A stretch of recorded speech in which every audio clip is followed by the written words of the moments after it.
ఇక ఈ ఏడాది సెప్టెంబర్ 30వ తేదీ వరకు గడువు ఇచ్చింది. గడువు ముగిసిన తర్వాతే కేసులు నమోదు చేయడం, బండి సీజ్ చేయడం వంటివి చేస్తామని రవాణా శాఖ క్లారిటీ ఇచ్చింది.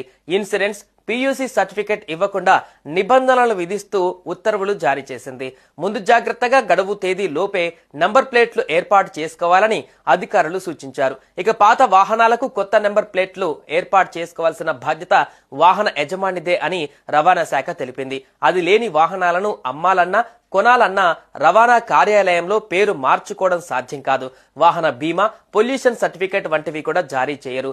గడువు తర్వాత హై సెక్యూరిటీ నంబర్ ప్లేట్ లేకుండా తిరిగే వాహనాలపై కేసులు నమోదు చేస్తారు. మరోవైపు హై సెక్యూరిటీ నెంబర్ ప్లేట్లను భారతదేశంలోని వాహనాల కోసం ప్రత్యేకంగా డిజైన్ చేశారు. ఇవి లైసెన్స్ ప్లేట్. దీనిని అల్యూమినియం రిట్రో రిఫ్లెక్టివ్ షీట్లతో తయారు చేస్తారు. ఈ నెంబర్ ప్లేట్లు వాహన భద్రతను మరింతగా పెంచుతాయని కేంద్ర ప్రభుత్వం పేర్కొంటుంది. నకిలీ నెంబర్ ప్లేట్లను నిరోధించడానికి, వాహన సంబంధిత నేరాలను అరికట్టడానికి హై సెక్యూరిటీ నెంబర్ ప్లేట్లు ఉపయోగపడతాయని అధికారులు పేర్కొంటున్నారు. ఇప్పుడున్న ప్లేట్లతో పోల్చుకుంటే హై సెక్యూరిటీ నెంబర్ ప్లేట్లు చాలా భిన్నంగా ఉంటాయి. ఇవి ఎలక్ట్రానిక్ వాహనంతో లింక్ అయి ఉంటాయి. ఈ వివరాలు ఆటోమేటిక్ గా ప్రభుత్వం వద్ద ఉన్న డేటాబేస్ లో స్టోర్ అవుతాయి. దీనికి ప్రత్యేకమైన సెక్యూరిటీ సిస్టమ్ ఉంటుంది. అల్యూమినియంతో తయారు చేసిన ఈ ప్లేట్లకు రిట్రో రిఫ్లెక్టివ్ షీట్ తో లాటమినేట్ చేస్తారు.